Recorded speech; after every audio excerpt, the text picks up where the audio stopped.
Calvary మార్గం glorious church Paul Prithvi ministries సారథ్యంలో ప్రతి నెల మొదటి తేదీ ఉదయం 9 గంటలకు తైలాభిషేక వాగ్దాన సందేశ పండుగ జరుగుతుంది.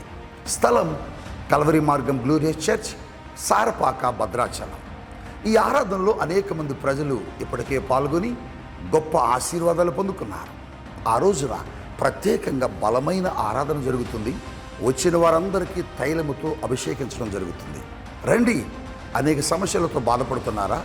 ఉద్యోగం లేక, గర్భఫలం లేక, అనేక చీకటి శక్తులతో పీడించబడుతూ బాధపడుతున్నారా?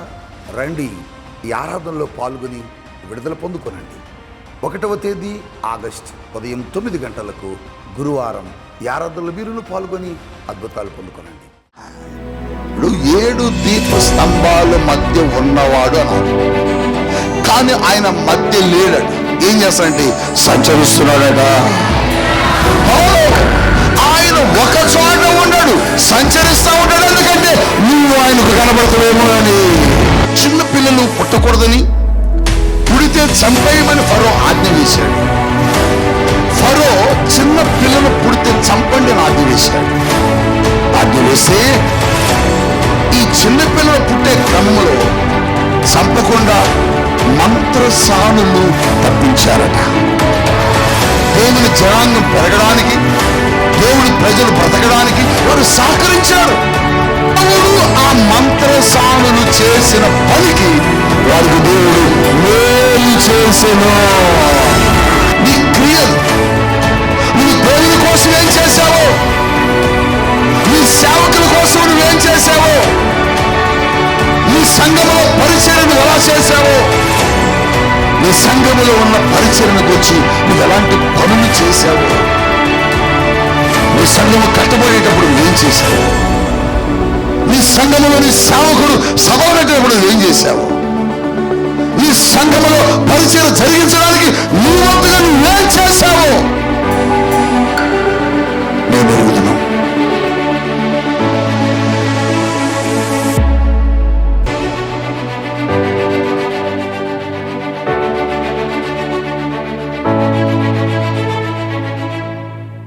దేవుని యొక్క వాక్యంలో చాలా సంగతులు పరిశుద్ధ గ్రంథంలో మన కొరకు దేవుడు రాసిపెట్టాడు.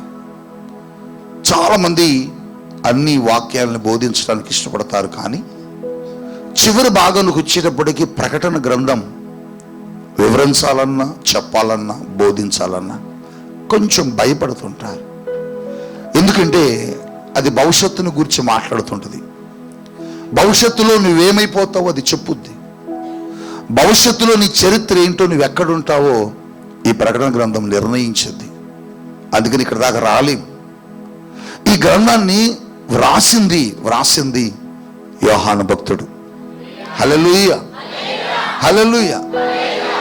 యోహాను భక్తుడు ఈ గ్రంథం రాయడానికి కొన్ని కారణాలు ఉన్నాయి. ఊరికనే ఏదో రాద్దామని రాసింది కాదు. ఇతన్ని పరిశుద్ధాత్మ దేవుడు రాయించాడు. పరిశుద్ధాత్మ దేవుడు ఏది చెప్పారు, ఏది మాట్లాడారు, ఆ మాటల్ని ఈయన రాశాడు. అయితే ఈయన రాసిన పరిస్థితులు, ఈయన రాసిన స్థలం, ఈయన వ్రాయడానికి ఏర్పరచుకున్నటువంటి దేవుడు నిర్ణయించిన స్థలం చాలా భయంకరమైంది. ఈయన సువార్త చెబుతున్నప్పుడు, యేసును గురించి ప్రకటిస్తున్నప్పుడు, యేసును గురించి బోధిస్తున్నప్పుడు యెరూషలేములో ఈయన ప్రకటిస్తున్నప్పుడు అనేక మంది ప్రజలు యేసు వైపు తిరుగుతున్నారట. దేవుని తట్టు తిరిగి దేవుని రాజ్యం వైపు కావాలని అనేక మంది మారు మనసు పొంది వారి ఆచారాలని, వారి పద్ధతుల్ని, వారి సాంప్రదాయాలను వదులుకొని క్రీస్తు మాకు కావాలి అని యోహాను సువార్తను బట్టి ఆ దినాల్లో వేల మంది ప్రజలు యేసుక్రీస్తు ప్రభు దగ్గరికి నడిపించబడ్డారు. అయితే ఆ దినాల్లో కొద్దిమంది రాజులకి, చక్రవర్తులకి ఏమని చెప్పారంటే, యోహాను ఒక కొత్త బోధ బోధిస్తున్నాడు. ఆయన బోధన బట్టి అనేక మంది మన పద్ధతులను, మన సాంప్రదాయాలను వదిలి క్రీస్తు ప్రభు తట్టు, దేవుని తట్టు తిరుగుతున్నారు అని. అలా జరిగితే మన దేశంలో, మన రాజ్యంలో మన దగ్గర ఉండేవారు ఎవరుండరని రాజుకి సమాచారం ఇచ్చినప్పుడు ఆ రాజు ఆయన్ని, ఆ చక్రవర్తి పిలిపించి మందలించాడు.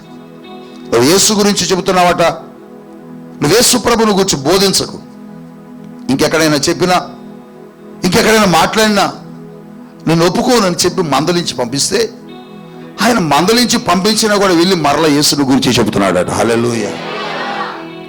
ఎందుకని ఆయన యేసును గురించి చెప్పాడు అంటే, బిడ్డ, యేసును గూర్చి చెప్పడానికి ఒకే ఒక కారణం, యేసుక్రీస్తు ప్రభువారి కలిగించి పంపించిన పరిశుద్ధాత్మ ఆ వ్యక్తిలో మంట పుట్టిస్తున్నాడు.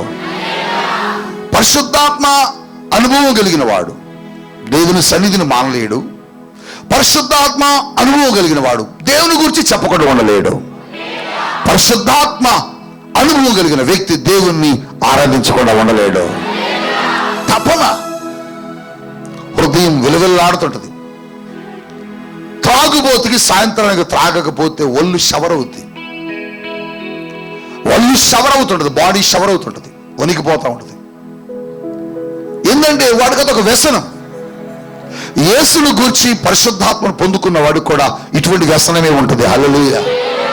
రోజు ఎక్కడో ఒకసారి దేవుని గురించి చెప్పాలి. మరలా చెబుతుంటే యోహాను గురించి చెప్పారు. బాబు, మరలా ఏదో మందలించి పంపించావు కానీ ఆయన మళ్ళీ చెబుతున్నాడండి. తీసుకొచ్చి కొట్టారు, కొరడాలతో కొట్టారు. యోహాను, ఇంకెక్కడ చెప్పకు, తాట తీసేస్తామేమనుకున్నావు పా అని భయపెట్టారు. భయపడ్డాడు అనుకున్నాడు చక్రవర్తి. కానీ మళ్ళీ వెళ్ళి స్వార్థ చెబుతూనే ఉన్నాడు. హల్లెలూయా, హల్లెలూయా. మళ్ళీ చెప్పారు, అయ్యా మీరు కొట్టినా అతను వెళ్ళి చెబుతూనే ఉన్నాడండి. మళ్ళీ ఏం చేశారు తెలుసా? ఇతను ఇలా కాదులే, శిక్షించాలని, చంపేద్దామని ఒక పెద్ద నూనె పాత్రను వేడి చేసి అది పెద్ద పొయ్యి మీద పెట్టి యోహాన్ని చంపేయండి అని ఆజ్ఞ వేసి యోహాన్ని ఆ నూనెలోనికి విసిరారట. విసిరితే నూనెలో కాలిపోయి ఉంటాడు యోహాను అనుకున్నారు. కానీ నూనెలో యోహాను కాలలేదు. అగ్నిగుండములో షడ్రకు మెషకు అబెద్దునగోలను కాపాడిన వాడే ఈ నూనె గుండములో నుంచి, నూనెలో నుంచి కూడా యోహానును కాపాడాడు. హల్లెలూయా, హల్లెలూయా. బయటకు వచ్చాడు. రాజు ఆశ్చర్యపోయాడు. ఇతను ఇక్కడే ఉంచితే మరలా చెబుతాడు, వీళ్ళ దేవుడు శక్తిమంతుడు, బలమైన దేవుడు కనుక ఇతడు ఎవరికి కనబడకుండా చేయాలని తీసుకుని వెళ్ళి పద్మాసు ద్వీపములో ఎవరు వెళ్ళలేని చోటు సముద్ర మధ్య భాగంలో తీసుకుని వెళ్ళి వదిలిచ్చారండి. విడిచిపెట్టి వచ్చారు. యోహానికి రావడానికి అవకాశం లేకుండా చేశారు. అయితే యోహాను అక్కడ మోకరించాడు. గట్టిగా హల్లెలూయా చెప్పండి, హల్లెలూయా. అక్కడ మోకరిస్తే పరలోకం తెరవబడ్డది. పరలోకము తెరవబడినప్పుడు పరలోకము నుంచి ఒక స్వరము, యోహాను, యోహాను. ఒక్కసారి ఆయన ఆత్మవశుడై పైకి చూస్తుంటే, యోహాను ఎక్కి పైకి రాము. హల్లెలూయా. యోహాను ఎక్కి పైకి వెళుతున్నాడు. ఆ క్రమములో యోహానుకి పరలోకములో ఉన్న యేసుక్రీస్తు ప్రభువారు ఆయనతో కొన్ని సంగతులు చెబుతున్నారు. ఆయనతో కొన్ని మాటలు మాట్లాడుతున్నాడు. యోహాను, నువ్వు ఒక ఉత్తరం రాయి. ఆ ఉత్తరం ఎవరికంటే ఆసియా ఖండములో ఉన్న 7 సంఘములకి ఆ ఉత్తరం పంపాలి అన్నాడు. హల్లెలూయా. అవునా, ఏం రాయాలి ప్రభువా అంటే, నేను చెప్పింది నువ్వు రాయి. 7 సంఘములకు 7 ఆత్మలు కలిగిన వాడు, 7 నక్షత్రములు పట్టుకొని ఉన్నవాడు. చెప్పు సంగతులేమనగా. లెటర్ ప్రారంభించు మిస్టర్ యోహాన్, ఉత్తరం ప్రారంభించు అన్నాడు. యోహాను ఒక పుస్తకం తీసుకున్నాడు, పెన్ను తీసుకున్నాడు. చెప్పు ప్రభువా అన్నాడు. ఏ సంఘానికి మొదట రాయాలి? 7 సంఘాలు అంటే ఎఫెసు సంఘానికి వ్రాయి అన్నాడు. గట్టిగా హల్లెలూయా చెప్పండి. ఏ సంఘానికి? ఎన్ని సంఘాలు ఉన్నాయి? ఆసియా ఖండములు అంటే 7 సంఘాలు. 1 ఎఫెసు సంఘము, 2 స్ముర్నా సంఘము, 3 పెర్గము సంఘము, 4 తుయతైర సంఘము, 5 సార్దీసు సంఘము, 6 ఫిలదెల్ఫియా సంఘము, 7 లవొదికీయ సంఘము. హల్లెలూయా. ఈ సంఘాలన్నీ షకారామేహిమ్యో, ఈ సంఘాలన్నీ ఎక్కడున్నాయండి అన్నట? ఆసియా ఖండములో. ఈ 7 సంఘాలకు మొదటి సంఘము ఎఫెసు సంఘానికి ఉత్తరం రాస్తున్నాడు. ఏం రాయమంటావు ప్రభు అంటే ఆయన చెప్పాడు. చూద్దాం. ప్రకటన గ్రంథము 2వ అధ్యాయం 1వ వచనం నుండి చదువుదాం. ఎఫెసులో ఉన్న సంఘపు దూతకు ఇలాగు వ్రాయము. ఎఫెసులో ఉన్న సంఘపు దూతకు నువ్వు ఇలా చెప్పు. 7 నక్షత్రములు తన కుడి చేత పట్టుకొని, 7 నక్షత్రములు గల 7 నక్షత్రములు తన కుడి చేత పట్టుకొని, 7 నక్షత్రములు తన కుడి చేత పట్టుకొని 7 దీపస్తంభముల మధ్య సంచరించువాడు చెప్పు 7 దీపస్తంభముల మధ్య సంచరించువాడు చెప్పు సంగతులు ఏమనగా. హల్లెలూయానండి. ఇప్పుడు 7 దీపస్తంభాల మధ్య ఉన్నవాడు అనాలి, కానీ ఆయన మధ్య లేడట. ఏం చేస్తాడంటే సంచరిస్తున్నాడట. ఆయన ఒక చోట ఉండడు, సంచరిస్తూ ఉంటాడు. ఎందుకంటే నువ్వు ఆయనకు కనబడతావేమో అని. హల్లెలూయా, హల్లెలూయా. ఏం చెప్పాడు జాగ్రత్తగా విందాం. నీ క్రియలను నీ కష్టమును. ఎఫెసు సంఘమా, ఓ ఎఫెసు ప్రాంతములో సంఘములో స్థాపించబడిన పరిశుద్ధుల గుంపు, ఓ ఎఫెసు సంఘమా, నీ క్రియలను నీ కష్టమును ఎరుగుదును. నీ క్రియలు, నువ్వు దేవుని కోసం ఏం చేశావో, నీ సేవకుల కోసం నువ్వేం చేశావో, నీ సంఘములో పరిచర్యను ఎలా చేశావో, నీ సంఘములో ఉన్న పరిచర్యను గురించి నువ్వు ఎలాంటి పనులు చేశావో, నీ సంఘము కట్టబడేటప్పుడు నువ్వేం చేశావో, నీ సంఘములో నీ సేవకుడు సభలు పెట్టేటప్పుడు నువ్వేం చేశావో, నీ సంఘములో పరిచర్య జరిగించడానికి నీ వంతుగా నువ్వేం చేశావో నేను ఎరుగుదును. నీ క్రియలే కాదు, నీ కష్టమును. ఎఫెసు సంఘమా, నా కోసం ఎంత కష్టపడ్డావు, నా కోసం ఎంత శ్రమించావు, నా కోసం ఎంత ప్రయాసపడ్డావు. నువ్వేమనుకుంటున్నావు తెలుసా? ప్రభు కోసం నేను కష్టపడ్డాను, ప్రభు కోసం మేము శ్రమించాము, మా ద్వారా సంఘ పరిచయం విస్తరించింది. ఈ సంఘం ఈ భూభాగంలో అది చాలా విశాలమైంది, విశిష్టమైంది, శ్రేష్టమైన సంఘము. మేము ఎంతో చేశాము దేవుని కోసం, మేము ఎన్నో కష్టాలు పడ్డాం దేవుని కోసం, మేము ఎన్నో త్యాగాలు చేశాం దేవుని కోసం.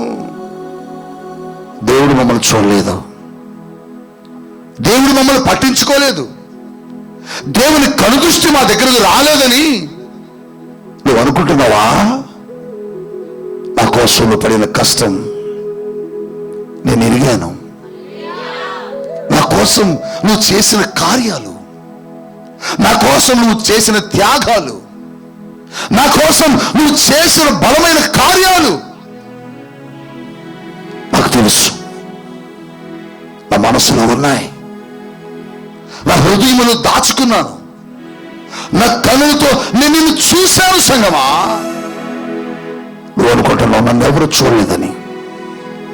నువ్వు అనుకుంటున్నావు నేను చేసిన ప్రయాసంతో వ్యర్థమైపోయిందని, నేను పడిన కష్టమంతా బూడిదలో పోసిన పన్నీరైపోయిందని, నేను దేవునికి ఇచ్చిన ధనమంతా వ్యర్థమైపోయిందేమో అని, నేను పడిన ప్రయాస వ్యర్థమైపోయిందని, నేను చేసిన పరిచర్య వ్యర్థమైపోయిందని, నేను చేసిన ప్రార్థనలు వ్యర్థమైపోయాయని, నేను చేసిన కష్టమంతా కూడా పోయిందని నువ్వు అనుకుంటున్నావు. సంగమా, లేదో, నీ కష్టాన్ని నేను ఎరిగాను, నీ శ్రమను నేను చూశాను, నీ బాధలు, నా కోసం ఎన్ని శ్రమలు పడ్డావో, నీ సహనం నేను చూశాను.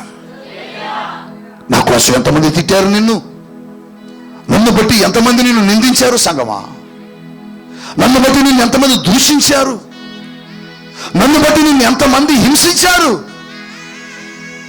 నన్ను బట్టి నువ్వు చాలా గాయపరచబడ్డావు, నన్ను బట్టి నువ్వు చాలా నిందించబడ్డావు. ఎఫెసు సంఘమా, నీ క్రియలను, నీ కష్టమును, నీ సహనమును నేను ఎరిగాను. నీతో దేవుడు సూటిగా ముఖాముఖిగా మాట్లాడుతున్నాడు. నువ్వేమనుకున్నావో తెలుసా? నేను చాలా కష్టపడ్డానండి ఈ సంఘం కోసం, నేను చాలా కష్టపడుతున్నానండి ఈ సంఘం కోసం, నేను ఎంతో సహకరించాను, సహాయం చేశాను, దేవుని కోసం ప్రయాసపడ్డాను, దేవుని కోసం శ్రమించాను, దేవుని కోసం ఎన్నో ఇచ్చాను. అయితే నా ప్రయాస అంతా వ్యర్థమైపోయింది. ఎందుకంటే నా జీవితంలో దేవుడు ఇంకా నన్ను చూడలేదు. నా జీవితంలో నా క్రియలను, నా కార్యాలను, నా సహనమును, నా శక్తిని, నా యొక్క పరిచర్యను, నా కన్నీటిని దేవుడు చూడలేదు. అందుకే నా స్థితి ఇంకా ఎలాగే ఉంది. అందుకని నా పరిస్థితులన్నీ ఇంకా వ్యతిరేకంగా ఉన్నాయి. అందుకని నా కుటుంబంలో ఇంకా ఏ ఆశీర్వాదం చూడట్లేదు అని నువ్వు బాధపడుతున్నావు. కానీ నీతో దేవుడు చెబుతున్నాడు, నువ్వేం చేశావో, నువ్వెంత కష్టపడ్డావో, నువ్వు దేవుని కోసం ఎంత నలిగిపోయావో ఆయన నిన్ను చూస్తూనే ఉన్నాడు. బిడ్డా, నువ్వు పడిన క్రియలు, నువ్వు చేసిన క్రియలు, కార్యాలు దేవుడు మర్చిపోతాడు అనుకుంటున్నావా? నువ్వు చేసిన ఈ పరిచర్య, శ్రమ దేవుడు విడిచిపెడతాడు అనుకుంటున్నారా? మీరు అప్పుడప్పుడు అంటారు, మీ స్నేహితులు, మీ బంధువులు, మీ కుటుంబీకులు చెబుతారు, ఎందుకయ్యా ఆ మందిరానికి అంత డబ్బు ఇచ్చావు, ఎందుకమ్మా నీ బంగారు వస్తువులు దేవుని కొరకు ఇచ్చావు, అది పాస్టర్ గారు తీసుకుంటాడు, పాస్టర్ గారు మెడలు వేసుకొని తిరుగుతాడు, ఎందుకమ్మా దేవుని కోసం అని తీసుకెళ్ళి వెళ్ళి పాస్టర్ గారికి అన్ని ఇచ్చావు, అన్నీ వ్యర్థమైపోతాయి కదా, అన్నీ వ్యర్థమైపోతాయి కదా అని అప్పుడప్పుడు వాళ్ళు వీళ్ళు అంటున్నప్పుడు నీకు ఈ ఆలోచన వచ్చింది. నిజమే, నేను అనవసరంగా ఇచ్చానేమో, నేను అనవసరంగా చేశానేమో, దీనివల్ల నాకేం ఒరిగింది, దీనివల్ల నాకేం జరిగింది, దీనివల్ల నాకేం లాభం వచ్చింది, నా ప్రయాసం అంతా వ్యర్థమైపోయింది కదా. నా ఇంట్లో పరిస్థితులు అలాగే ఉన్నాయి, నా భర్త రక్షణ లేదు, నా భార్య రక్షణ లేదు, నా బిడ్డల రక్షణ లేదు, ఆ అప్పులు అలాగే ఉన్నాయి, ఆ దరిద్రం అలాగే ఉంది, ఆ పేదరికం అలాగనే ఉంది, నా ప్రయాసం అంతా వ్యర్థమైపోయింది అనుకుంటున్నావు. కానీ దేవుడు అంటున్నాడు, నీ క్రియలు నేను చూశాను. కష్టం వచ్చినప్పుడు, బాధ వచ్చినప్పుడు మేము చేసిన నీ పరిచర్య అంతా ఏమైపోయిందని, మేము చేసిన ఈ కష్టం అంతా ఏమైపోయి ఉంటుందని. ఒకవేళ దేవుడే నా ప్రయాసని, నా ప్రార్థనని, నా పరిచర్ని, నా కష్టాన్ని చూస్తే నాకెందుకు ఈ కష్టం, నాకెందుకు ఈ శ్రమ, నాకెందుకు ఈ రోగాలు మా ఇంట్లో? బిడ్డా, ఆయన అంటున్నాడు, నీ క్రియలు నేను ఎరుగుదును. మనుషులు చూడకపోవచ్చు, నీ బంధువులు చూడకపోవచ్చు, కానీ నీ శ్రమను, దేవుని కొరకు నువ్వు చేసిన త్యాగాన్ని, దేవుని కొరకు నువ్వు విత్తిన కానుకని, దేవుని కొరకు నువ్వు చేసిన పరిచర్యను, దేవుని కొరకు నువ్వు పడిన శ్రమ, ఎంత శ్రమ పడ్డారండి పిల్లలు. ఈ మందిర నిర్మాణంలో ఎంతో ప్రయాసపడ్డారు అనేక మంది పిల్లలు. ఈరోజు అనుకోవచ్చు, నేను ఇంత కష్టపడ్డాను, ఇంత ప్రయాసపడ్డాను, నాకేమైంది, నన్ను దేవుడు చూడలేదేమో, దేవుడు నన్ను మర్చిపోయాడేమో, దేవుడు నన్ను ఎరిగిలేడేమో అని దేవుడు చెబుతున్నాడు ఎఫెసీ సంఘముతో, నీ కష్టమును నేను ఎరుగుదును, నీ క్రియలను నేను ఎరుగుదును, నీ సహనము. ఎంత ఓపికతో వచ్చావు, ఎంత ఓపికతో వాలంటీరింగ్ చేస్తున్నావు, ఎంత ఓపికతో ప్రార్థన చేస్తున్నావు, ఎంత ఓపికతో ఎక్కడెక్కడికో వెళ్ళావు దేవుని కోసం. వాలంటీర్స్గా ఈ ప్రాంతంలో మొట్టమొదటిగా మన మందిరంలోనే వాలంటీర్స్ని ఏర్పాటు చేసింది. ఈ పరిచర్యలో ప్రార్థన గోపురాన్ని మొట్టమొదటిగా పెట్టింది మన పరిచర్యలోనే. ఇప్పటికీ 30 మంది ప్రేయర్ వారియర్స్, ఇంకా 20-30 మంది వాలంటీర్స్ ఈ పరిచర్యలో పనిచేస్తున్నారు. పురుషులు కావచ్చు, స్త్రీలు కావచ్చు. వీరు రాష్ట్రంలో ఎక్కడ సభలున్న వీరు వెళ్తారు. వరకు మేము ఏసీ రూములు ఇవ్వం, వారికి మేమేమి కాస్ట్లీ భోజనం పెట్టించాం, వారి కొరకు మేము ప్రత్యేకంగా ఏమి చెయ్యం. వారు ఏది ఏర్పాటు చేస్తే అదే తింటారు, అక్కడ పడుకోమంటే పడుకుంటారు. వారి ఇళ్లలో మంచి బెడ్స్ మీద పట్టుకోగలిగేవారు వాళ్ళు. వారి గృహాల్లో మంచి ఏసీ రూములు ఉన్నాయి. కానీ మేము ఏసీ రూములో పడుకుంటాం, మా ఇంట్లో మేము ఎక్కడికి వచ్చి ఇలా ఎందుకు పడుకోవాలి అని అనుకోరు. ఎప్పుడు దేవుని కోసం మనం వచ్చాం, దేవుని పని మనం చేయాలి అనుకుంటారు. ఈరోజు దేవుడు నీతో చెబుతున్నాడు, నువ్వు నేల మీద పడుకొని పరిచర్య చేసిన రోజులను దేవుడు చూస్తున్నాడు. పస్తులు పడుకొని ఆకలి మంటలతో పడుకొని దేవుని కొరకు పనిచేసిన రోజులను దేవుడు చూస్తున్నాడు. దేవుని కోసం కష్టపడి దేవుని కోసం శ్రమలను విధించి, బా నిజమేనండి, ఎన్ని శ్రమలు దేవుని కోసం.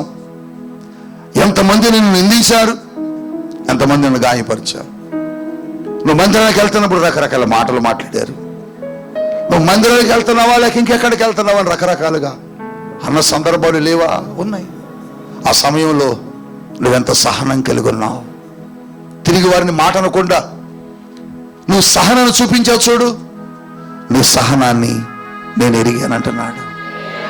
దేవుని కోసం నువ్వు దాచుకున్న ధనాన్ని ఇచ్చావు. చూడు, దేవుని కోసం నువ్వు కష్టపడి తెచ్చుకున్న డబ్బునిచ్చావు. చూడు, ప్రభు అన్నాడు, నీ క్రియలు, నువ్వు ఇచ్చిన ధనాన్ని, నువ్వు చేసిన త్యాగాన్ని, నువ్వు చేసిన ప్రార్థనని, నువ్వు పడిన ప్రయాసని నేను చూశాను సంగమా. ఈరోజు దేవుడు నీకు చెబుతున్నాడు, ఈ సంఘంలో ప్రయాసపడిన అనేక మంది పిల్లలు ఉన్నారు, అనేక మంది దేవుని బిడ్డలు ఉన్నారు. ఒకరని నేను చెప్పలేను, ఒకరని నేను చెప్పలేను. నువ్వు దాచుకున్న డబ్బు ఇచ్చావు, నీ ఒంటి మీద బంగారం ఇచ్చావు, నీ కాళ్ళకున్న పట్టీలు ఇచ్చావు, నీకు వచ్చిన జీతాన్ని తీసుకొచ్చి దేవుని మందిరానికి ఇచ్చావు, దేవుని పరిచర్యకి ఇచ్చావు, దేవుని సేవకుని ఇంట్లో పనిచేశావు, దేవుని సేవ కొరకు పరిచర్య చేశావు. బా, చాలా మంది పిల్లల్ని పరిచర్యకు పంపడానికి తల్లిదండ్రులు ఇష్టపడరు. కొంతమంది దేవుని సేవ కొరకు వారి పిల్లల్ని పంపడానికి, దేవుని పరిచర్య కొరకు వారి బిడ్డల్ని పంపించడానికి ఇష్టపడరు. కానీ ఇక్కడ ఉన్నటువంటి మన సంఘంలో నాతో పరిచర్య చేస్తున్న పిల్లలు, ఇక్కడ పిల్లలు, వీళ్ళు యవనస్తులు, చదువుకునే పిల్లలు, వాళ్ళు వాళ్ళ తల్లిదండ్రులు చూడండి, దేవుని పని జరగాలి, దేవుని కార్యాలు జరగాలి, మీరు వెళ్ళండి దైవజనులతో. ఎవరు పంపరండి ఈ రోజుల్లో. ఎవరు పంపగలుగుతారంటే దేవుని సేవ మీద ప్రేమ గలవారే పంపుతారండి, దేవుని ఆత్మ కలవారే పంపుతారు. వారు వస్తూ చేస్తున్న పరిచర్యని మీరు అనుకోవచ్చు, దేవుడు చూడాలనుకుంటున్నారా? వారు చేస్తున్న పరిచర్యను చూస్తున్నాడండి. నువ్వు దేవుని కోసం ప్రయాసపడుతున్నప్పుడు మనుషుడికి నవ్వుతాలుగా ఉంటుంది. నువ్వు దేవుని కోసం ఖర్చు పెడుతున్నప్పుడు నీ పక్క వ్యక్తులకి ఎగతాళిగా ఉంటుంది. కానీ ప్రభు అంటాడు, దాన్ని నేను ఎరిగి ఉన్నాను, నేను చూశాను. మీ కష్టాన్ని, మీ శ్రమను, మీ ఇరుకులను, మీ ఇబ్బందులను, మీరు దేవుని కోసం పడిన ప్రయాస. కోసారి అనుకోవచ్చు, ఇంత డబ్బులు ఖర్చు పెడుతున్నాం, మాకేంటి ప్రభు అని. నీకేంటో ప్రభు ఇప్పుడు చెప్పబోతున్నాడు. ఇంత ప్రయాసపడ్డాను, ఇంత శ్రమించాను, సంఘం కోసం, మందిరం కోసం, సేవకుల కోసం, ప్రభు కోసం కష్టపడ్డారు. మీరు దెబ్బలు కూడా తిన్నారు, అవమానించబడ్డారు. అప్పుడప్పుడు మీ కుటుంబ సభ్యులు కొట్టి ఉండొచ్చు, అప్పుడప్పుడు మీ భర్తలు మిమ్మల్ని గద్దించి ఉండొచ్చు, అప్పుడప్పుడు మీ కుటుంబంలో సభ్యులు మిమ్మల్ని ఎగతాళి చేసి ఉండొచ్చు. ఎప్పుడు మందిరం అంటది, ఎప్పుడు ప్రార్థన అంటది, ఏ పని బాట ఏం లేదు అనుకోండి, వీళ్ళకి పిచ్చోళ్ళు అనుకోండి, ప్రార్థన పిచ్చోళ్ళు అనుకోండి. కానీ నీకు తెలియదు, వాళ్ళు అనుకుంటారు. కానీ నీ కష్టాన్ని ఎవరు చూస్తున్నారంటే యేసయ్య చూస్తున్నాడు. సంగమా, నువ్వు దేవుని కోసం ఇచ్చిన కానుకను దేవుడు చూస్తున్నాడు. నువ్వు దేవుని కోసం వేసిన నీ వస్తువును దేవుడు చూస్తున్నాడు.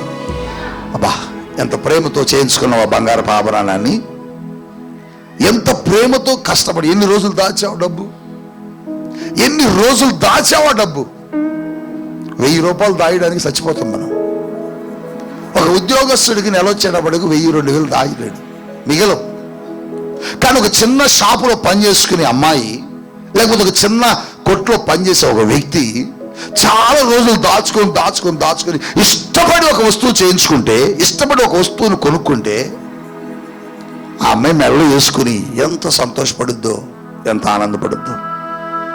కానీ అటువంటి వస్తువుని తీసి దేవుని కొరకు ఇవ్వాలి అని నీకు ఆలోచన కలిగినప్పుడు దేవుడు అంటున్నాడు, నువ్వు చేసిన త్యాగాన్ని, నువ్వు ఇచ్చిన వస్తువుని నేను చూశాను. బిడా, ఇక్కడ ఏ వస్తువు ఎవరు ఇచ్చినా, ఇక్కడ ఏ కానుక ఎవరిచ్చినా, ఇక్కడ ఏ పరిచర్య ఎవరు చేసినా, ఇక్కడ దేవుని కోసం ఏది చేసినా నీ జీవితాల్లో ఏ రోజున కూడా అది వ్యర్థము కానే కాదు. దేవుడు చూస్తున్నాడు. దేవుడు నీ ప్రయాసను చూస్తున్నాడట. దేవుడు నీ కష్టాన్ని చూస్తున్నాడట. దేవుడు నీకు ఇచ్చిన ధనాన్ని చూస్తున్నాడు. నువ్వు అనుకోవచ్చు, ప్రభువా నేను ఎంతో చేశాను, నా ప్రయాసంతో వ్యర్థమైపోయిందా ప్రభువా? నా డబ్బు ఇచ్చాను, శ్రమ చేశాను, కష్టపడ్డాను, పరిచర్య చేశాను, రాత్రనక పగలనక నీ కొరకు ప్రయాసపడ్డాను, నా కష్టం అంతా వ్యర్థమైపోయిందాం అనుకున్నావేమో. ఎప్పుడు వ్యర్థం కాదు. నువ్వు లోకంలో ఖర్చు పెట్టింది వ్యర్థం అవ్వచ్చు. లోకంలో ఇచ్చిన డబ్బు కొంతమంది ఇస్తారు, తిరిగి మరల వాళ్ళు ఎవరు. నువ్వు లోకంలో ఉన్న వారికి ఇస్తే తిరిగి నీకు ఎవరు. కానీ దేవుడు అంటున్నాడు, దేవునికి ఇస్తే దాన్ని రెట్టింపు చేసి నీకు ఆయన ఇస్తాడు. ఎంత తపన! దేవుడు మిమ్మల్ని చూస్తున్నాడు, మీ ప్రయాసని, మీ కష్టాన్ని చూస్తున్నాడు, మీ శ్రమను చూస్తున్నాడు, మీ బాధను చూస్తున్నాడు, మీ సహనం. ఎంత దూరం! వైజాగ్ ఎంత దూరం? వైజాగ్ ఎంత దూరం? చాలా దూరం. వైజాగ్ వచ్చారు వీళ్ళు వాలంటీర్ చేయడానికి. వైజాగ్ వెళ్తే సాయంత్రం వాళ్ళకి మామూలు భోజనం పెడితే తినలేకపోయారు. మాకు తెలియదు అది బాగాలేదని. మమ్మీ తెలుసుకున్నారు, వాళ్ళకి పెట్టిన భోజనం బాగాలేదట, ఈసారి అలా కాదు, మంచి భోజనం వాళ్ళకి ఏర్పాటు చేయాలి. నాకు అంటాను, నేను అర్థమో కాకంటే ఒక మాట అంటాను, ఒక దైవజనురాలే, ఒక దైవజనుడే వాళ్ళకి అంత మంచిది పెట్టాలని ఆలోచిస్తుంటే, నువ్వు పనిచేస్తున్నా నీ దేవుడు నీకెంత శ్రేష్టమంది ఇవ్వాలనుకుంటాడు. హల్లెలూయా, హల్లెలూయా. ఈ పరిచర్య ప్రారంభం నుంచి ప్రయాసపడ్డ వాళ్ళు ఉన్నారు. అదే ఎఫెసు సంఘంతో చెబుతున్నాడు, నీ క్రియలను నేను ఎరుగుదును, నీ కష్టమును నేను ఎరుగుదును, నీ సహనమును నేను ఎరుగుదును. ఏమిటి? ఆయన కోసం ఇంత ప్రయాసపడి నీకేంటి? ఆయన కోసం ఇంత త్యాగాలు చేసిన నీకేంటి? ఆయన కోసం ఇన్ని కానుకలు ఇచ్చిన మీ జీవితాల్లో దేవుడు ఏం చేస్తాడు? దేవుడు ఏం చేస్తాడు తెలుసా? చిన్న సహాయం దేవుడికి నువ్వు చేసినా ఆయన మర్చిపోడు. నువ్వు మనుషులకు చేస్తావు, స్నేహితులకు చేస్తావు, వాళ్ళు కొద్ది రోజులు మర్చిపోతారు, కొద్ది రోజులు గుర్తుపెట్టుకుంటారు, కానీ కొద్ది రోజుల తర్వాత మర్చిపోతారు. కానీ దేవుడు నువ్వు చేసిన ఏ చిన్న మేలుని కూడా ఆయన మర్చిపోడు. నువ్వు పడిన ఏ చిన్న ప్రయాసని ఆయన దాన్ని మర్చిపోయే దేవుడు కాదు. చూడు, ఇజ్రాయేలీలు ఐగుప్తు దేశంలో ఉన్నప్పుడట చిన్న పిల్లలు పుట్టకూడదని, పుడితే చంపేయమని ఫరో ఆజ్ఞ వేశాడు. ఫరో చిన్న పిల్లలు పుడితే చంపండి అని ఆజ్ఞ వేశాడు. ఆజ్ఞ వేస్తే ఈ చిన్న పిల్లలు పుట్టే క్రమంలో చంపకుండా మంత్రసానులు తప్పించారట. ఆ రోజుల్లో మంత్రసానులు దేవునికి భయపడి ఇలా దేవుని ప్రజలను చంపకూడదు అని ఒక ఆలోచన చేసి దేవుని ప్రజలు చంపకుండా తప్పించారట. దేవునికి భయపడి దేవునికి ఏం చేశారు? దేవుని జనాంగం పెరగడానికి, దేవుని ప్రజలు బ్రతకడానికి వారు సహకరించారు. సహకరించిన కారణంగా దేవుని వాక్యంలో రాయబడ్డది, నిర్గమాకాండము 1వ అధ్యాయంలో, దేవుడు ఆ మంత్రసానులకు మేలు చేసెను. అబ్బాబ్బా, చప్పలు కొట్టండి, గట్టిగా కొట్టండి. ఏం చేశాడు? మేలు చేసెను. ఏం చేశాడు? దేవుడు ఆ మంత్రసానులు చేసిన పనికి వారికి దేవుడు మేలు చేసెను. వారు చేసిన చిన్న సహాయం, వారు చేసిన ఆ చిన్న పనికే దేవుడు వారి కుటుంబానికి మేలు చేస్తే వారు నీ కొడుకు ఎంత చేయాలి, నీ కుటుంబానికి ఎంత చేయాలి, నీ బిడ్డలకు ఎంత చేయాలి. అక్కడ కొంచెం కిందకు వస్తే రాశాడు, ఆ మంత్రసానులు దేవునికి భయపడినందున ఆయన వారికి వంశాభివృద్ధి కలుగు చేసెను. వారికి వంశాభివృద్ధి కలుగు చేశాడట. అంటే వారి తరతరాలను దేవుడు ఆశీర్వదించాడు.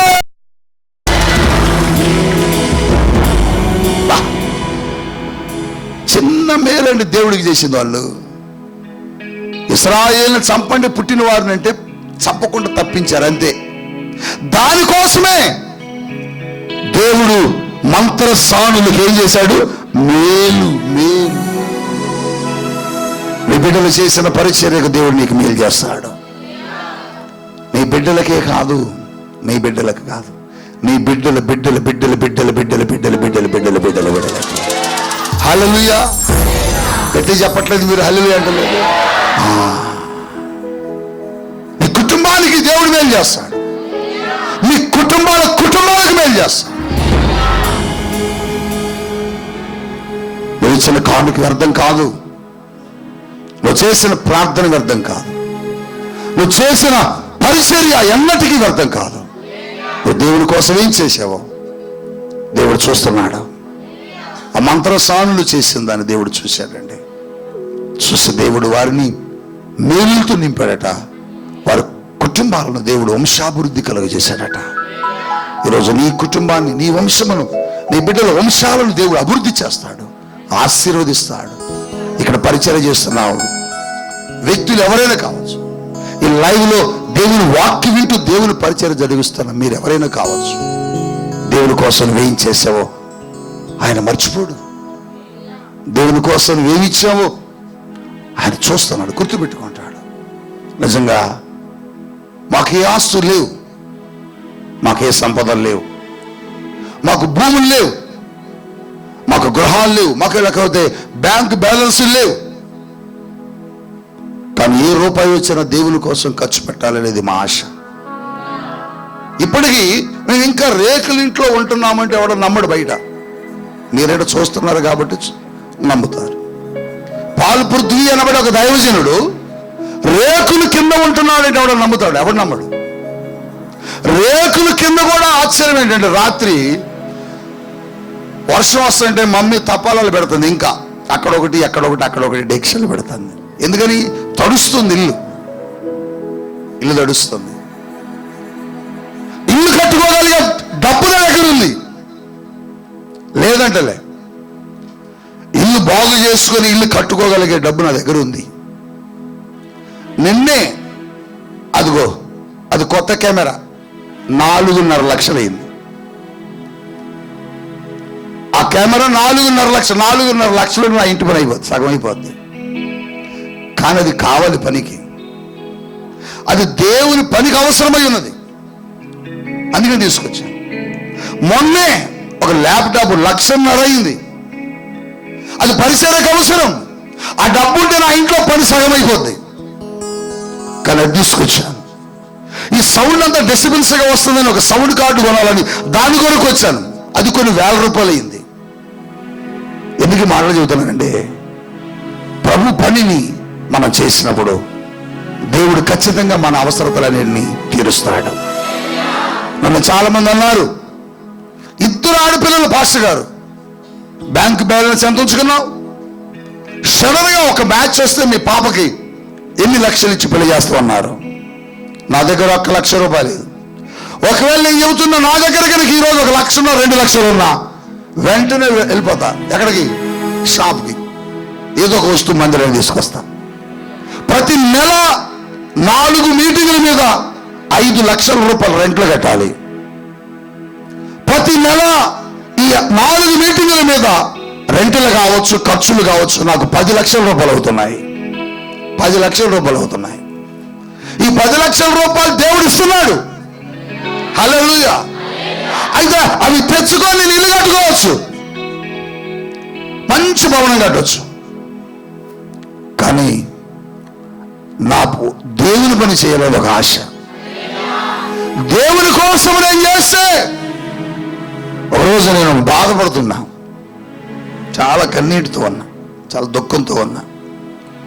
ఎందుకు దుఃఖంతో ఉన్నాను, ఎందుకు కన్నీటితో ఉన్నానంటే, పిల్లలు పెద్దయ్యారు, పిల్లలు చదువులు చాలా ఖర్చులు పెరిగాయి. మరి పెద్ద పాప మరి డిగ్రీ పూర్తయిపోతుంది, ఇప్పుడు వివాహం చేయాల్సి వస్తుందేమో. ₹1 లేదు మాకు. ఎలా అని ఒక్కడిని కూర్చొని ఏడుస్తూ కారు డ్రైవ్ చేస్తుంటే నా ప్రక్కనే ఒక దైవజనుడు, ఆ దైవజనుడు కూర్చొని అంటాడు, పాస్టర్ గారు, నీతిమంతులు బిడ్డలను దేవుడు వదిలేస్తాడా? ఆయన పిల్లలు ఎక్కడ ఉన్నా ఆయన బిడ్డలకు ఏ ఏ సమయాల్లో ఏది కావాలో ఆయన ఇవ్వగలిగిన దేవుడు కదా అన్నాడు. అసలు నీ సమస్య చెప్పలే, నా బాధ చెప్పలే, నా మనసులో ఉన్న ఆలోచన కూడా నీకేం చెప్పలే. ఆ మాట చెప్పగానే కొండంత ధైర్యం వచ్చిందండి. నిజమే.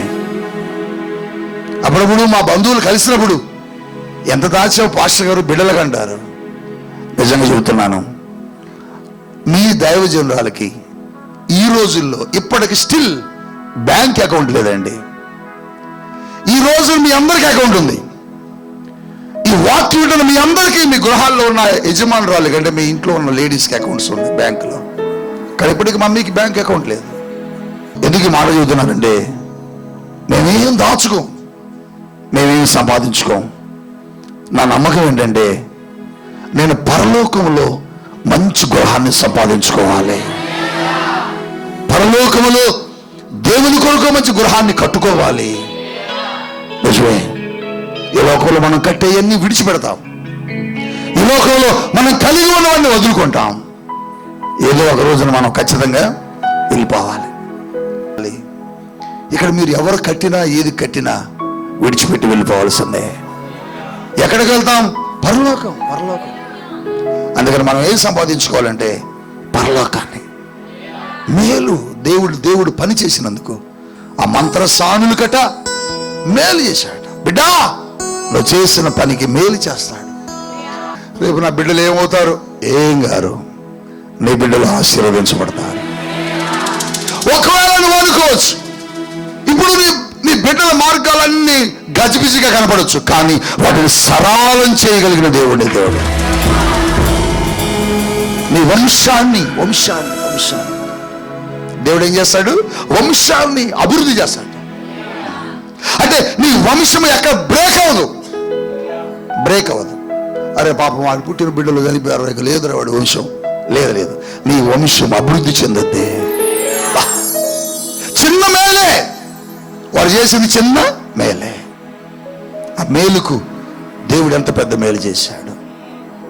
రాహాబును చూడు. రాహాబు దేవుని సేవకులు దాచిపెట్టింది. వేగు చూచుకొచ్చినటువంటి ఆ వేగులు వారిని తన ఇంటిలో దాచిపెట్టింది, రాజుకు కనబడకుండా. ఒకవేళ రాజుకి దొరికితే వాళ్ళిద్దరిని చంపేసేవాడు. అక్కడ ఏం చేసిందో తెలుసా? రాహాబు, అయ్యా వాళ్ళు ఇటు వచ్చారు కానీ వెళ్ళిపోయారు.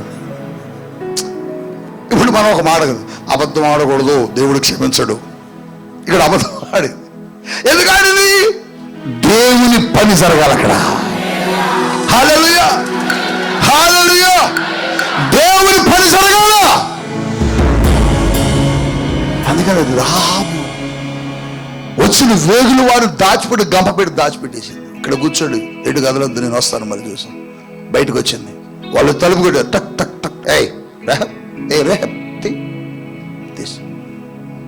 ఇటు ఎవరు వచ్చారు? ఇప్పుడు వచ్చారు. ఎక్కడున్నారు వాళ్ళు? వచ్చారు కానీ వెళ్ళిపోయారు. రాలేదంటే బాగోదు, మళ్ళీ వచ్చారు కానీ వెళ్ళిపోయారు. రాహాబు మీద వాళ్ళకు ఒక నమ్మకం, అబద్ధం చెప్పదనుకున్నారు కానీ అబద్ధం చెప్పింది ఎవరి కోసం? దేవుని కోసం. హల్లెలూయా. అబద్ధం ఆడి అక్కడ దేవునికి సహకరించిందండి, దేవుని పని జరగడానికి సహాయం చేసింది రాహాబు. అయితే దేవుడు ఏం చేశాడు తెలుసా? ఎరుకో పట్టణం కాలిపోతున్నప్పుడు, ఎరుకో పట్టణం నాశనం అవుతున్నప్పుడు, ఎరుకో పట్టణం అగ్ని చేత దహించబడుతున్నప్పుడు రాహాబు కుటుంబాన్ని దేవుడు తప్పించాడు. హల్లెలూయా! రాహాబు కుటుంబం తప్పించబడడానికి కారణం అదే, రాహాబు చేసిన త్యాగం. రాహాబు, నీ క్రియలను నేను ఎరుగుతాను. రాహాబు, నీ కష్టమును నేను చూశాను. ఎట్లా దాచిపెట్టావో, ఆ గంప కప్పెట్టాడు దాచిపెట్టావో నేను చూశాను. రాహాబు, బా చూసావా? ఒకప్పుడప్పుడు మీకు అనిపించేది, ఈ అమ్మాయి ఏంటి సువార్త చెబుతుంది,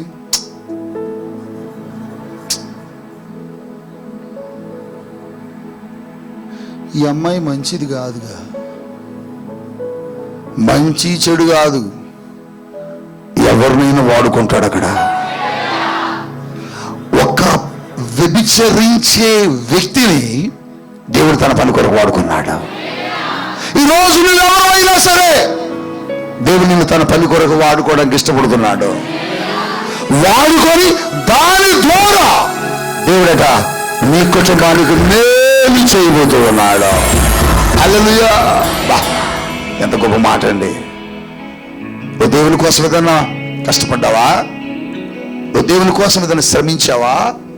నువ్వు దేవుని కోసం ఎప్పుడన్నా పరిచయం చేశావా? దేవుడు చూస్తున్నాడు. దేవుడు మర్చిపోడు, నీ కష్టాన్ని మర్చిపోడు, నీ శ్రమను మర్చిపోడు. నేను కారులో వెళ్తా, మా ఊరు వెళ్ళేటప్పుడు నేను వేగంగా వెళ్ళను. మా ఊరు వెళ్ళేటప్పటికి నిదానంగా వెళ్తా. ఎందుకంటే ఆ రోడ్ల మీద నేను నడిచిన రోజులు, ఆ రోడ్ల మీద నేను సైకిల్ మీద వెళ్ళిన రోజులు, ఆ రోడ్ల మీద కాళ్ళు చెప్పులు లేకుండా నడిచిన రోజులు జ్ఞాపకం తెచ్చుకుంటా. ప్రభువా, కొన్ని సంవత్సరాల క్రితం నీ కొరకు నేను ఇలా పనిచేశాను అన్నప్పుడు దేవుడు అంటాడు, అందుకనే కదా కుమారుడా ఈరోజు నేను కొత్త వాహనం. అబ్బా హల్లెలూయా! మీకు చెప్పాలి, ఇప్పుడు దాకా చెప్పాలి. గుడ్ న్యూస్, సందర్భం రాలేదు, దేవుడు మనకి కొత్త కారు ఇచ్చాడు. హల్లెలూయా! ఇప్పుడు చెబుతాను, నాకు కుదరట్లే. నూతనమైన కారు, నిజంగా కారు ఎక్కినప్పుడు, డ్రైవ్ చేస్తున్నప్పుడు ఇన్ని లక్షల రూపాయలు ఖరీదు కలిగిన కారు, ప్రభువా నేను ఎక్కడానికి కూడా యోగ్యుని కాదే, ఎంత కృపించావయ్యా. ప్రభు అంటాడు, నీ కష్టము నేను ఎరిగి తిని. సైకిల్ మీద ఎన్ని రోజులు తిరిగావు? సైకిల్లో బండలు తిట్టని దానికున్న పెడలంతా ఓడగొట్టావుగా. సైకిల్ తొక్కి తొక్కి నీ ఫ్యాన్ చిరిగిపోయినాయిగా. తోరుల కింద పడుకున్నావు, చెట్ల కింద పడుకున్నావు, అడవిలో చెట్ల కింద పడుకున్నావు, కాలువ గట్ల మీద తిరిగావు, వరి పొలాల్లో సువార్త చెప్పావు, రైల్వే స్టేషన్లు, బస్ స్టేషన్లు, పోస్ట్ ఆఫీసులు, అన్ని సెంటర్లో నా కోసం సువార్త చెప్పావు. నీ కష్టము నేను చూశాను. దైవజనమా, వీటికి పెట్టి ఇక్కడ ఇచ్చిన ప్రభు చూస్తున్నాడు. చిన్న వస్తువులు దేవుడి కొరకు ఇచ్చిన ప్రభు చూస్తున్నాడు. నువ్వేది చేసినా ఒక రూపాయి ఇక్కడ విత్తిన ప్రభువు, నువ్వు ఈ పెట్టెలో ఈ బాక్సులు వెంతేసిన దాన్ని ప్రభువు చూస్తున్నాడు. ప్రభు చూడకుండా లేడు. ప్రభు చూడలేదు అనుకుంటున్నావా? వాళ్ళు అడిగారు, ప్రభువా ఆవిడేసినది శ్రేష్టమైందా, మేమేసింది శ్రేష్టమైందా అన్నాడు. ప్రభు అన్నాడు, ఆవిడేసింది అంటే అర్థమేంటి చెప్పండి. ఇప్పుడు ఆవిడ కానుకను ప్రభు చూశాడు. చూడనట్టుగా నిలబడ్డాడు కానీ చూశాడు. ఆయన నీ కానుకను కూడా చూస్తున్నాడు, నీ శ్రమను చూస్తున్నాడు, నువ్వు ఎత్తిన త్యాగాన్ని చూస్తున్నాడు, నువ్వు చేసిన పని చూస్తున్నాడు. బిడ్డ, ప్రభు అన్నాడు, నీ కష్టము నేను చూస్తున్నాను. నీ కష్టాన్ని చూసి ఒకరోజు దేవుడు ఏం చేస్తాడు తెలుసా? దానికి తగిన ప్రతిఫలం ఇస్తాడు. రాహాబు చేసిన కష్టానికి, రాహాబు కుటుంబాన్ని రక్షించడం కాదండి, దేవుని సేవకులను కాపాడినందుకు మీరు గమనించాలి. రాహాబుని తీసుకొచ్చి మత్తయి సువార్త యేసుక్రీస్తు వంశావళిలో చేర్చాడు. యేసుక్రీస్తు ప్రభు వంశావళిలో రాహాబు ఉంది. ఎవరి రాహాబు? వ్యభిచారి, పాపాత్మురాలు. కానీ దేవుడు దాన్ని కొట్టివేసి ఆ పాప జీవితాన్ని తుడిచి తన జీవితాన్ని పరిశుద్ధపరిచి తన వంశము నుంచి రక్షకుడని యేసు ఈ లోకానికి వచ్చేలా చేశాడు. ఈరోజు దేవుడు నీతో చెప్తున్నాడు, నీ కష్టం పోదు, నీ కష్టాన్ని దేవుడు చూశాడు. నీ బిడ్డని ఎందుకు వదిలిపెడతాడు? వదలడు. వదిలేవాడైతే దేవుడే కాదు, వదిలే లెక్క అయితే మనం ఆయన ఇక్కడ ఆరాధించాల్సిన అవసరం లేదు. ఆయన చెబుతున్నాడు, నేను ఎరిగి ఉన్నాను. ఈ మందిరానికి ప్రయాస నువ్వు ఎప్పటికీ వ్యర్థము కాదు, వ్యర్థంగా పోదు, వ్యర్థంగా పోదు. మంత్రస్వాముల ప్రయాస దేవుడు చూశాడు. సారపతి ఊరిలోకి వెళ్ళు. సారపతి ఊరిలో సారపతి విధవరాలు దైవజనుడికి భోజనం ఇచ్చిందట, రొట్టెలు ఇచ్చిందట. అయితే దేవుడు ఏం చేశాడు తెలుసా? కష్టకాలములో శ్రమకాలములో సారపతిలో ఉన్న వాళ్ళందరికీ భోజనం లేదు, కానీ ఆ విధవరాలు ఇంట్లో సమృద్ధిగా దొరికింది. ఎందుకనంటే ఆవిడ చేసిన త్యాగం. చెప్పు, ఆవిడ చేసిన దైవజనుడికి ఏం పెట్టింది? చెప్పు, దైవజనుడికి ఏం పెట్టింది? దైవజనుడి మీ ఇంటికి వచ్చినప్పుడు ఏం పెట్టాలమ్మా? టీచి పంపడం కాదు, నీళ్ళిచ్చి పంపడం కాదు. దైవజనుడా, నా ఇంటి నువ్వు భోజనం చేయాలి. దైవజనుడు భోజనం పెట్టాలి.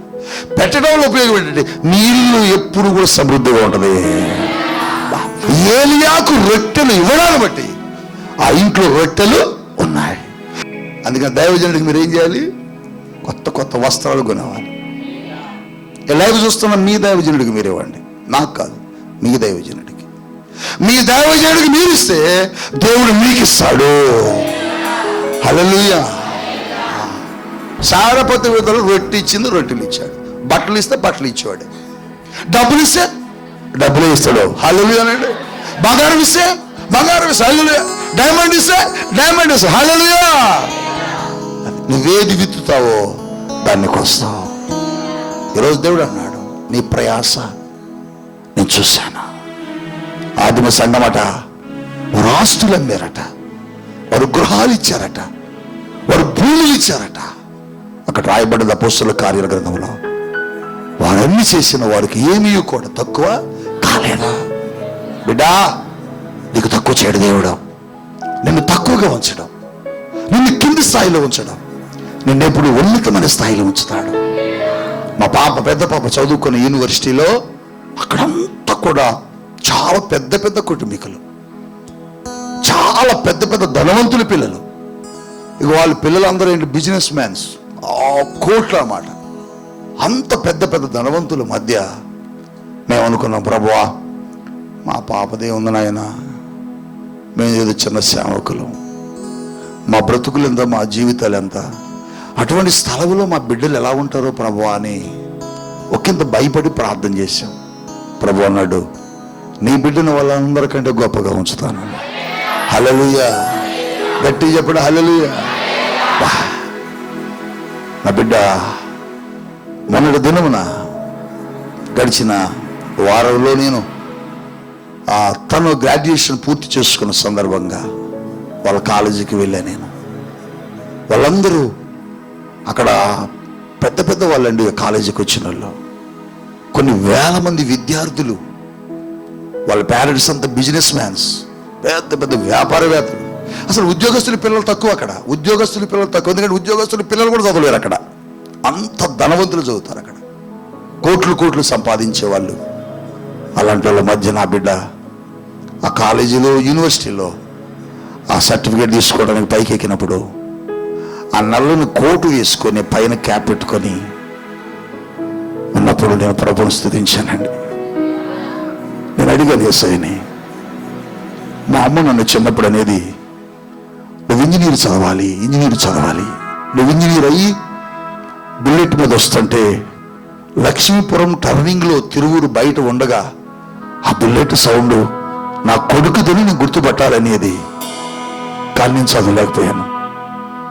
నా పరిస్థితులన్నీ మారిపోయాయి, నా పరిస్థితులన్నీ తారుమారైపోయాయి. అప్పుడు నేను అనుకున్నాను, ప్రభువా నా బిడ్డలను నేను ఇంజనీర్ చేయగలనా అని. ఆ కోట్ వేసుకొని నా కుమార్తె ఆ క్యాప్ పెట్టుకొని ఆ పట్టా పట్టుకుంటున్నప్పుడు ఆ హాల్లో, ఆ ఆడిటోరియంలో నేను చాలు ప్రభువా, దీన్ని నేను అడిగాను, నాకు ఇచ్చావు. యోగ్యత లేని మేము ఇలాంటి వారి మధ్యకు కూడా రావడానికి కూడా సరిపోని మేము వీళ్ళందరి ముందు నిలబడి నా కుమార్తెను హెచ్చించినదని కొందరని చెప్పాను. ప్రభు అన్నాడు, అక్కడ కాదు, ఇంకా ఎక్కిస్తా, ఇంకా ఎక్కిస్తా. నీ కష్టమని నేను చూశా, నీ శ్రమను నేను చూశా, నీ క్రియలు చూశా, నీ సహనము నేను చూశా. నీ బిడ్డలు నేను ప్రపంచానికి ఆశీర్వాదకరముగా నేను మారుస్తాను. బిడ్డ, ఈరోజు నీ బిడ్డను కూడా దేవుడు అలాగే మారుస్తాడు, ఆశీర్వదిస్తాడు, దీవిస్తాడు. నిజమే, మా ఊరు కానీ, మా తల్లిదండ్రులు కానీ, మా ప్రాంతం కానీ ఎవరు ఊహించలేదు నేను ఇంత గొప్ప స్థితికి వస్తానని, నేను ఇంత గొప్ప సేవ చేస్తానని, నేను ఇంత అద్భుతమైన పరిచర్య చేస్తాను, ఇది ప్రపంచవ్యాప్తంగా విస్తరించుద్దని ఎవరు ఊహించలే. మా నాన్న అన్నాడు, నువ్వు పుట్టకుండా ఉంటే మేలు అనుకున్నాను రా అన్నాడు. మా నాన్న అన్నారు, నేను లేవగానే ముఖం చూసి మొదటగా నీ ముఖం చూశానంట అన్నాడు. ఊరు లోపలికి వెళితే వీడొచ్చాడంటన్నారు. ఊర్లో నడుస్తుంటే వీధుల్లో వీడొస్తున్నాడేంటి అని తప్పుకుని వెళ్ళిపోయారు. పనికిరా జీవితం అండి, పాడైపోయిన జీవితం, చదువు సంఖ్య లేని బ్రతుకు, తృణీకరించబడే జీవితం. కానీ ప్రభువును కోరుకొని ఆయన పిలిచి ఆయన సేవలు నడిపించి ఆయన కొరకు పరుగులెత్తించాడు, ఆయన కొరకు శ్రమ పెట్టించాడు, ఆయన కొరకు ఎన్నో ప్రాంతాలు తిప్పాడు. ఒకసారి ఒక సభకు నన్ను పిలిస్తే, చింతలపూడి అని ఒక ఊరు ఉంటుంది, చింతలపూడి అని ఒక ఊరు ఉంటుంది, జంగారెడ్డిగూడెం ఏలూరుకు దగ్గరలో. అక్కడ పాస్టర్ గారు మీటింగ్ అని పిలిచాడు. మీటింగ్ అని పిలిస్తే మీటింగ్కి వెళితే పాస్టర్ గారు మీటింగ్ లేడు, పాస్టర్ గారు లేడు, మీటింగ్ లేదు, పాస్టర్ గారు లేడు. అప్పుడు నాకున్న అలవాటు ఏంటంటే ఒక్క ఛార్జ్ చేసుకుని వెళ్ళిపోవడం, రెండో ఛార్జ్ పాస్టర్ గారు ఇస్తాడు కదా అని విశ్వాసం. వెళితే పాస్టర్ గారు లేడు, ఆ మీటింగ్ గ్రౌండ్కి వెళ్తే మీటింగ్ లేదు. ఆ మీటింగ్ పెట్టిన పాస్టర్ గారు ఎక్కడ అడుక్కుంటూ వెళ్తే 8 కిలోమీటర్ల లోపలికి నడవాలి, చింతలపూడి లోపల నుంచి. ఆయన కాలు మీద కాలు వేసుకొని టీవీ చూస్తున్నాడు పడుకొని. అయ్యగారు మీటింగ్ ఏంటండి ఇట్లా పడుకున్నారు ఏంటండి? ఓ అయ్యగారు మీటింగ్ క్యాన్సిల్ అయిందిగా, మీకు మా విశ్వాసాన్ని చెప్పమని చెప్పలేదా అన్నాడు. ఎవరు చెప్పలేదు సార్, మీటింగ్ లేదన్నాడు. ఒక స్ప్రైట్ తెప్పించాడు, తాగాను, వెళ్తాను పాస్టర్ గారు అన్న, వెళ్ళండి అని ప్రార్థన చేశాడు. కానుక లేదు, ఏమి లేదు. ఇప్పుడు ఎట్లా వెళ్ళాలి, ఇంటికి ఎట్లా రావాలి? చింతలపూడి నుండి నా లగేజ్ బ్యాగ్ నా చేతిలో ఉంది. రోడ్డు మీదకి వచ్చి నిలబడితే అల్లంత దూరాన ఏఆర్ స్టీవెన్సన్ మీటింగ్ జరుగుతుంది. ఏఆర్ స్టీవెన్సన్ గారి మీటింగ్ జరుగుతుంది. అక్కడికి వెళ్ళి నిలబడ్డాను, ఆయన పాటలు పాడుతున్నాడు. దూరంగా ఉండి చూస్తున్నాను ఏఆర్ స్టీవెన్సన్ గారిని. ఆహా, ఈయన పాటలు రోజు పాడుతుంటాను. నేను దగ్గరికి వెళ్ళి కాసేపు చూశాను ఆయన్ని, దూరంగా వచ్చి నుంచున్నాను. ఇప్పుడు నేను ఇంటికి వెళ్ళాలి. నా చేతిలో ఒక బ్యాగ్ ఉంది, ఆ బ్యాగ్లో నా సాక్ష్యం క్యాసెట్లు ఉన్నాయి. అప్పుడు టేప్ రికార్డ్ క్యాసెట్లు. ఆ క్యాసెట్లు అంత దూరంలో ఒక వ్యక్తి స్టాల్ పెట్టుకుని అమ్ముతుంటే నేను మాస్క్ అంటే ఈ కర్చీఫ్ని ఇలా ఇలా నన్ను గుర్తుపట్టకుండా, బ్రదర్ ఈ క్యాసెట్లు అమ్ముతావా అని అడిగాను. ఎవరి అన్నాడు. ఒక పాస్టర్ గారి అన్నాను. పెట్టండి అన్న, అమ్ముతాను, తీసుకుంటే డబ్బులు ఇస్తాను అన్నాడు. అమ్మి పెట్టిన ఆ క్యాసెట్లు పెట్టి ఈ టవలో ఈ కర్చీఫ్ని మొహాన్ని కట్టుకుని దూరంగా వచ్చి నిలబడి ఆయన పాటలు చాలాసేపు విన్నాను. పాటలు అయిపోయిన తర్వాత చూస్తున్నాను ఎవరన్నా ఆ క్యాసెట్ కొంటున్నారని. వెళ్తున్నారు, చూస్తున్నారు, ఎవరు కొంటున్నా. నేను ప్రార్థన చేసుకున్నాను, ప్రభువా ఎవరన్నా క్యాసెట్ కొంటేనే నేను ఇంటికి వెళ్ళేది, ఆ డబ్బులు వస్తేనే నేను ఇంటికి బస్సు ఎక్కేదని. ఒక 3 క్యాసెట్లు 10 క్యాసెట్లు ఇస్తే 3 క్యాసెట్లు కొన్నారు. 3 క్యాసెట్లు 3 30 90 రూపాయలు. 90 రూపాయలు ఇచ్చాడు ఆయన. అన్న నాకేమి ఇస్తావు అన్నాడు. నీకేం కావాలంటే క్యాసెట్కి 10 రూపాయలు చొప్పున అన్న అన్నాడు. క్యాసెట్కి 10 చొప్పున ఆయనకి 30 రూపాయలు ఇచ్చాను. 60 రూపాయలు నా చేత పట్టుకున్నాను. బస్సు ఎక్కాను, లారీ ఎక్కాను. నైటు సత్తుపల్లికి వచ్చా, సత్తుపల్లి దిగాను, మళ్ళీ లారీ ఎక్కాను, మళ్ళీ బంజర్లో దిగాను, మళ్ళీ లారీ ఎక్కాను. బంజర్ నుంచి తిరువురికి వెళ్ళిపోయాను. నా ప్రయాస ఆ రోజు ప్రభు చూశాడు, నా కష్టం ప్రభు చూశాడు. ఎన్ని అవమానాలు, ఎన్ని నిందలు, ఎన్ని పోరాటాలు, ఎన్ని ప్రయాసలు. సారపాకు వచ్చి కష్టపడ్డాం. సారపాకులో పరిచయని ఎంతమంది అనగదొక్కాలని చూశారు. సారపాకులో పరిచయని ఎంతమంది అవమానించారు. సారపాకులో పాలు పృథ్వీ ఉంచుకోలేని ఎంతమంది ప్రయాసపడ్డారు. ఎంతమంది ఎన్ని కుట్రలు చేశారు, ఎంతమంది ఎన్ని పోరాటాలు చేశారు. 200 మంది సేవకులు ఒక పక్కన ఉంటే నేను ఒక్కడిని ఒక పక్క ఉన్నాను. ప్రభు అన్నాడు, నేను నీతో ఉన్నాను, నువ్వు భయపడొద్దు అన్నాడు. 200 మంది దైవజనులు నాకు వ్యతిరేకంగా చేశారు, నేను భయపడలే, ప్రభు నాతో ఉన్నాడని చెప్పాను. గెలిచాం, పోరాడాం, వాళ్ళు సిగ్గుపడ్డారు, దేవుడు నాకు విజయం ఇచ్చాడు. ఈరోజు ఇన్ని వందల వేల మంది అనేక జిల్లాల నుంచి, రాష్ట్రాల నుంచి, అనేక ప్రాంతాల నుంచి ప్రజలు ఎందుకు వస్తున్నారు ఇక్కడికంటే ప్రభు నా ప్రయాసను చూశాడు. ఈరోజు దైవ జనాంగమా, నీ ప్రయాసను దేవుడు చూస్తున్నాడు, నీ కష్టాన్ని దేవుడు చూస్తున్నాడు, నీ శ్రమను దేవుడు చూస్తున్నాడు. ఆయన అంటున్నాడు, ఎఫెసు సంగమా, నీ క్రియను నేను చూశాను, నీ ప్రయాసం నేను చూశాను. అయితే ఏం చేస్తాడు? మేలు చేస్తాడు. ఇంకేం చేస్తాడు? పౌలు అంటున్నారు కొరింథీయులకు రాస్తూ తన పత్రికలో, నాకు సహకరించిన వారి పేర్లు జీవ గ్రంథంలో ఉన్నాయి. హల్లెలూయా. ఎక్కడ ఉన్నాయట? జీవ గ్రంథం. మీ పేర్లు జీవ గ్రంథంలో ఉన్నాయి. బా, ఆధార్ కార్డులో కాదు, వాటర్ కార్డులో కాదు, జీవ గ్రంథం. ఆయన చేత ఒక పుస్తకం ఉన్నది, ఆయన చేతిలో ఒక పుస్తకం ఉన్నది. ఆ పుస్తకంలో నీ పేరు ఉంది, ఆ పుస్తకంలో నీ బిడ్డ పేరు ఉన్నది, ఆ పుస్తకంలో నీ పేరు ఉన్నది, ఆ పుస్తకంలో మీ పేర్లు ఉన్నాయి. ఆ పేర్లే రేపు తెరిచి పుక్కుని ఒక్కొక్కరిని పిలుస్తాడు. నీ పేరు దగ్గర, నీ పేజీలో నువ్వేం చేసావో అక్కడ రాయబడ్డది. అందుకని ఆ పుస్తకంలోనే ఎవ్వరికీ తెలియని ఓ కొత్త పేరు ఆయన రాసుకొని నీకోసం ఉంచాడు. నిన్ను ఆ పేరుతో పిలిచి నీకు ఒకటి ఇవ్వబోతున్నాడు. ఏమి ఇవ్వబోతున్నాడో పౌలు చెప్పాడు. ఆయన అంటాడు, నా కొరకొక జీవ కిరీటం, నా కొరకొక జీవ కిరీటం ఉన్నది అంటాడు. అబ్బా, ఎంత అద్భుతం బిడ్డా.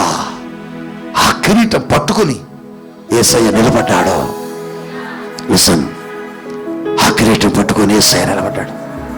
నువ్వేం చేసావో ఆ చేసిందంత బుక్లో రాశాడు కదా, ఆ బుక్ చదివి నేను పిలుస్తాడు. పిలిచి నువ్వు చేసిన ఈ కార్యాలకు, నువ్వు చేసిన త్యాగాలకు, పరిచర్య, నీ క్రియ నేను చూశాను, నీ కష్టాన్ని నేను చూశాను, నీ సహనం చూశానుగా, అదిగో ఆ కిరీటం రేపు నీ మీద పెట్టబోతున్నాడా. హల్లెలూయా. అబ్బా, హల్లెలూయా.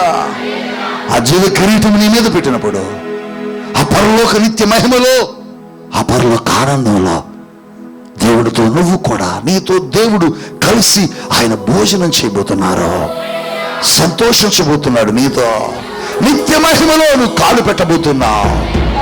ఏం కావాలి నీకు? ఇంతకంటే ఏం కావాలి నీకు? ఎవరికి దక్కని గొప్ప కృప, ధనవంతులకు దొరకని ఈ ఆశీర్వాదం, ఈ లోకంలో పేరు ప్రఖ్యాతులు, చదువులు, సంఖ్యలో ఉన్న వారికి దొరకని గొప్ప భాగ్యం నీకు దేవుడు ఇవ్వబోతున్నాడు. అందుకోసమే నువ్వు పడుతున్న ప్రయాస వ్యర్థమవద్దు నువ్వు అనుకోవద్దు. నువ్వు వేసిన కానుక వ్యర్థమైంది నువ్వు అనుకోవద్దు. నువ్వు చేసిన పరిచర్య వ్యర్థమైంది అనుకోవద్దు. అర్ధరాత్రి పూట నడిచి వెళ్ళి పరిచర్య చేశావు, ఎక్కడెక్కడి నుంచో ఛార్జీలు పెట్టుకొని దేవుని కోసం వచ్చావు. ఇంత ప్రయాస వ్యర్థం కాదు. నీ ప్రయాసకు తగిన ప్రతిఫలం రేపు ఆయన నీకు ఇవ్వబోతున్నాడు. నీ పేరు జీవగ్రంథంలో రాయబడుతుంది. డబ్బులు ఉన్నవారి పేర్లు రాయడు, అధికారుల పేరు రాయడు. నువ్వు సంతకం కోసం ఎంఆర్ఓ దగ్గరికి వెళ్ళావుగా, ఆ ఎంఆర్ఓ పేరు ఉండదు, నీ పేరు ఉంటుంది. నిన్ను పరిపాలించే రాజకీయ నాయకుల పేర్లు ఉండవు, నీ పేర్లు ఉంటాయి. ఎందుకు? నీవు 1000 ఏండ్లు ఈ భూమి మీద ఆయన చేత పరిపాలించబడబోతున్నాం. హల్లెలూయా, హల్లెలూయా. ఆ పేరు పిలిచి ఆ కిరీటం పట్టుకొని, ఓ కోట్ల మంది పరిశుద్ధులు, అబ్రహాం గారు కోట్ల మంది పరిశుద్ధులు. చెప్పండి, ఎవరు? కోట్ల మంది పరిశుద్ధులు. 10 మంది కాదు, పరిశుద్ధులు. వాళ్ళందరూ అక్కడ ఉంటారు పరలోకంలో. వాళ్ళందరి ముందు అబ్రహాం గారిని పిలుస్తారు, అబ్రహాం గారు. అబ్రహాం గారు లేచి ఎట్టెళ్తాడు, అయ్యా నా కోసం నువ్వు పడిన శ్రమ నేను చూశాను, నా కోసం నువ్వు ఇచ్చిన కానుక చూశాను, నా కోసం నువ్వు అనుభవించిన ప్రతి పరిస్థితిని చూశాను. రా ఇదిగో అని ఆ కిరీటం నీ మీద పెట్టినప్పుడు, ఓ హల్లెలూయా, ఏదో ముద్దు పేరు పిలుస్తాడు, దిగ్గులు లేచి నిలబడతాం పరలోకంలో. మరి మీ ఆయన ఎక్కడ అప్పుడు పక్కన ఉండాలని కోరుకుంటా, నేను కూడా ఉండాలా వద్దా? ఆమేనండి. కిరీటాలు ఏవి రావు కానీ పక్కన ఉంటాడు. నీకు కిరీటం ఇస్తున్నప్పుడు మీ ఆయన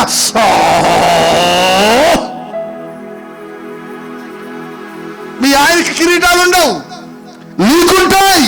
అప్పుడు అనుకుంటాడు, అయ్యో ఈ కిరీటం నాకు కూడా వస్తే ఎంత బాగుండు. ప్రభు అంటాడు, పనికి మాలినాడా, చర్చికి రాకుండా ఇంట్లో కూర్చున్నావు, నీకు కిరీటం అసలు ఇక్కడికి రావటమే ఎక్కువ, కనుక నీకు కిరీటం అక్కడే ఉండంటాడు. ఆ జనాల మధ్య ఎట్లా ఉంచుతాడు, కానీ కిరీటం కరుణాకే. హల్లెలూయా, హల్లెలూయా. అసలు ప్రపంచంలో ఉన్న కోట్ల మంది ప్రజల పరిశుద్ధుల ముందు అసలు కిరీటం వచ్చి చప్పట కొడతాడు. ఎట్లుంటది? ఎంత బాగుంటుందో. నువ్వు దాచుకున్న డబ్బు నాకు ఇచ్చిన పరిచయం ఎంత సహకరించావు, నీ సంఘం కోసం, సేవకుడి కోసం, సేవకుడి కుటుంబం కోసం ఎంత ఆలోచన చేసి ప్రార్థించావు. బా పెద్ద కిరీటం ఉంటుంది టీచర్ గారికి. చెప్పాలి ఎలాంటి అప్పుడు పక్కనున్న మీరు అనుకుంటారు, అబ్బా టీచర్ ఆంటీని పిలిచారు, నన్ను పిలవలే, మరి నువ్వు చేయలేదుగా దేవుని పని. అబ్బా అబ్రహాం గారిని పిలిచారు, నన్ను పిలవలే, మరి నువ్వు చేయాలిగా దేవుని పని. ఎలీషాని పిలుస్తాడు దేవుడు, ఎలీషా ప్రభా రోషము కలిగి దేవుని కోసం నిలబడ్డావు. హల్లెలూయా. వీళ్ళందరూ పేర్లు పిలుస్తాడండి. ఇది రియల్, ఇది జరుగుద్ది రేపు, ఇది జరిగేటప్పుడు. అందుకని ముందు చెబుతున్నాను నీకు, ఇలాంటి ఒక రోజు ఉంది. ఆ రోజు నువ్వు కూడా ఆయన దగ్గర నిలబడాలంటే ఈ రోజు దేవుని కోసం నువ్వు కూడా పనిచేయాలా. ప్రభువు కోరిక ఇక్కడ నువ్వేం చేసావు త్యాగం, దానికి రెట్టింపుగా దేవుడు నీకు ఇవ్వబోతున్నాడు. హల్లెలూయా. అందుకనే మెళ్ళల్లో దాచుకోకుండా ఇప్పుడు వేయండి ప్రభువు కోసం. హల్లెలూయా చెప్పండి. హల్లెలూయా. చిన్నదివు పెద్దది ఇస్తాడు. చెప్పు, చిన్నదివు పెద్దది ఇస్తాడు. హల్లెలూయా. మమ్మీ చిన్న చైన్ ఇచ్చింది, చాలా చిన్న వస్తువు. మమ్మీ దేవుని కోసం బంగారు నాన్ తడిచ్చేసింది, దేవుడి కోసం ఇస్తున్నానండి, తీసుకెళ్ళిపోయినాను. తీసుకెళ్ళిపోయి పని చేసి అయిపోయింది. ప్రభు ఏం చేసి పెద్ద తాడిచ్చాడు. హల్లెలూయా. ఇప్పుడు అంటే దేవుసుకుని లావినట్టుంది, కొంచెం ఉంటుంది, ఇంకా లావిస్తాడు. హల్లెలూయా. చిన్నది ఇవ్వాలి, దేవుని దగ్గర నుంచి పెద్దది తీసుకోవాలి. దేవుని కోసం ఎవరిస్తారు? దేవుడు చెబుతున్నాడు, మీకు నేను సమృద్ధిగా ఇస్తాను, మీ పేర్లు జీవగ్రంథంలో ఉంటాయి. జీవ కిరీటం పట్టుకొని ఆయన నిలబడబోతున్నాడు. యోహాను అదే చూస్తున్నాడు. ఆ మాటనే ఎఫెసు సంఘానికి చెబుతున్నాడు. మీరేం భయపడొద్దు సంఘమా, బాధపడుతున్నావా, కానుకలు ఇచ్చానని, పరిచయం చేశానని, ప్రయాసపడ్డాను, నాకు ఏం చేశాడు దేవుడు అనుకుంటావా? దేవుడు నీ కోసం దాచిపెట్టాడు, జాగ్రత్త. అదిగో నీ ప్రయాసం వ్యర్థం కాదు, నీ కన్నీరు వ్యర్థం కాదు, నీ కష్టం వ్యర్థం కాదు. నూతనంగా కట్టబడుతున్న మందిరాలకి, లేకపోతే ఇక్కడ కట్టబడిన మందిరానికి, జరుగుతున్న పరిచర్లకి, తైలాభిషేక ఆరాధనలకి, సభలకి ఎవరెవరు ఏమేమి ఇస్తున్నారో అన్నీ నా దగ్గర ఉన్నాయి అంటున్నాడు ఆయన. నేను రాసుకున్నా, నేను చూస్తున్నా, నేను ఎరిగి ఉన్నా. నేను గమనిస్తున్నా. నీ డబ్బు నాకు ఎలా ఇచ్చావో నేను చూసా, నీ డబ్బుని నాకు ఎలా తీసుకొచ్చావో నేను చూసా. తిరిగి నీకు రెట్టింపుగా ఇవ్వబోతున్నాడు. అందుకోసమే నువ్వెప్పుడు కూడా బాధపడద్దు. దేవుని పనిచేసి దేవుని కోసం ఏదో నీచెప్పుడు కూడా అయ్యో నేను ఇచ్చాను ఇప్పుడు నాకు లేకుండా పోయిందని ఎప్పుడు అనుకోవద్దు. ప్రభువా నీకోసం ఏదైనా చేస్తానో చెప్పు. ఆయన నిన్ను చూస్తున్నాడు. నీ కష్టాన్ని, నీ శ్రమని, నీ సహనమును, నీ ఓపిక నేను చూశానంటున్నాడు. చూసినవాడు ప్రతిఫలం ఇవ్వకుండా మానడు. చూసినవాడు నీకు తగిన జీతం ఇవ్వకుండా మానడు. నీ కష్టమైన దగ్గర ఉంది బిడ్డ, లేచి మోకరించు.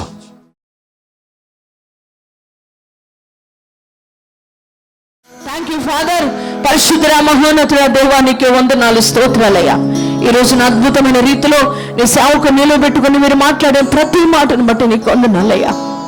అయ్యా ఎఫ్ఎస్సి సంఘంతో నువ్వు మాట్లాడిన మాట అయ్యా, ఇదిగో తండ్రి ఎఫ్ఎస్సి సంఘాన్ని ఉద్దేశించి అయ్యా నీ కష్టాన్ని నేను చూశాను, నీ శ్రమను నేను చూశాను, నీ సహనాన్ని నేను చూశానని నువ్వు మాట్లాడవయ్యా.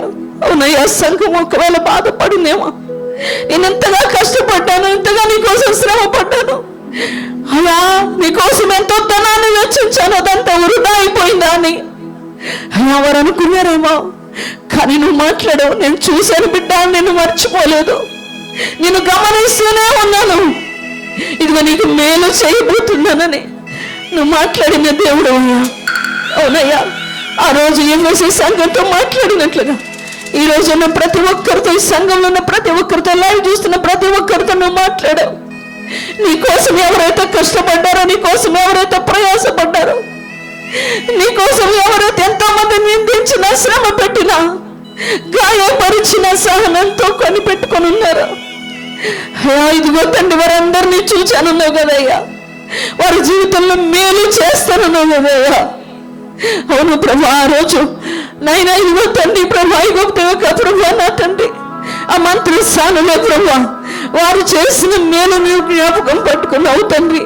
వారి ప్రాణాలకు తగ్గించి నీకు భయపడే వరకు నైనా నీ బిడ్డలకు సహకరించినందుకు ప్రభువా అయ్యా, ఇదిగో నీకు సహకరించినందుకు ప్రభువా అయ్యా, వారికి మేలు చేసిన దేవుడివి అయ్యా. రాహాబును జ్ఞాపకం చేసుకున్న దేవుడివి, రాహాబు చేసిన త్యాగాన్ని గుర్తించిన దేవుడివి అయ్యా. వారి జీవితంలో గొప్ప మేలు చేసావు కదయ్యా.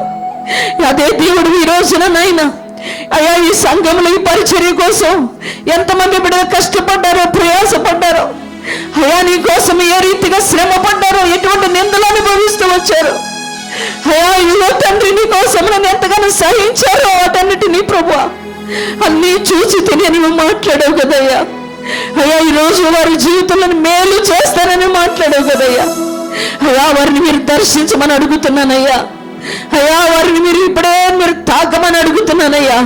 వారి జీవితంలోకి ఎటువంటి శ్రమలు, శోధనలు ఉండడానికి వీల్లేదయ్యా. ఏ కష్టంలో, ఏ నష్టాల్లో వారు ఉన్నారో ప్రభువా, ఏమేమి పరిస్థితుల్లో వారు ఉన్నారో వారికి ఇప్పుడే నీ సహాయం అందును గాక. వారి ప్రతి పరిస్థితులు చక్కపరచబడును గాక అయ్యా. వారి బిడ్డల జీవితంలో గొప్ప కార్యములు జరుగును గాక అయ్యా. వారి బిడ్డలకు ఏమేం కావాలన్నీ ప్రొవైడ్ చేయబడును గాక. తండ్రి నీకే స్తోత్రాలు చెల్లిస్తున్నామయ్యా. వారి వ్యాపారాలు దీవించబడును గాక, వారి చేతి పనులు దీవించబడును గాక, వారి ఉద్యోగాల్లో వారు ఆశీర్వదించబడును గాక, మంచి మంచి ప్రమోషన్స్ వారికి వచ్చును గాక అయ్యా. ఉద్యోగాలు లేని బిడ్డలు ఉద్యోగాలు పొందుకుందరు గాక అయ్యా. ఇదిగో తండ్రి నీ కోసం ఆయన ఖర్చు చేసి ప్రయాసపడిన యవ్వన పిల్లలు వారికి మంచి భాగస్వాములు అనుగ్రహించబడుదురు గాక అయ్యా. వారి మీద ప్రతి శాపకాడి విరిగిపోవును గాక, వారికి ఆశీర్వాదం రిలీజ్ అవ్వను గాక, గర్భాలు లేని బిడ్డలు గర్భాలు తెరవబడను గాక అయ్యా. కుటుంబంలో సమాధానం వచ్చును గాక తండ్రి నీకే స్తోత్రాలయ్యా. ఆత్మీకంగా కూడా వారి అభివృద్ధి పొందుకుందరు గాక తండ్రి నీకే స్తోత్రాలయ్యా. అంత మాత్రమే కాదు, నేను పౌలు గారు అంటున్నారు, మాకు సహకరించిన వారి పేర్లు జీవ గ్రంథంలో ఉన్నాయని ప్రభా. నీ బిడ్డల పేర్లందరూ ఈ పరిచర్య కొరకు సహకరించిన వారు అయ్యా, సేవకులుగా మమ్మల్ని ప్రేమించి మాకు సహకరిస్తున్న వారి పేర్లు నీ జీవ గ్రంథంలో లిఖించబడును గాక అయ్యా. వారి కోసం నీ కిరీటము నాయన అయ్యా దాచి ఉంచుదువు గాక తండ్రి. అట్టి కృపతో నువ్వు నింపి నడిపించమని అయ్యా నాయన ప్రభు, నీ ఒక రాజ్యములో, నీ మహిమ కలిగిన పట్టణంలో ప్రభు మేమందరము చేరే కృప మాకు అనుగ్రహించి, ఆ ఉన్నతమైన కృపలో నిన్ను చూస్తూనైనా నిన్ను మహిమపరిచి నిన్ను ఆరాధించే అవకాశాన్ని మా అందరికి అనుగ్రహించి మహిమ పొందుకునమని నజరేయుడైన యేసు శక్తి కలిగిన నామంలో ప్రార్థన చేస్తున్నాము తండ్రి. ఆమెన్.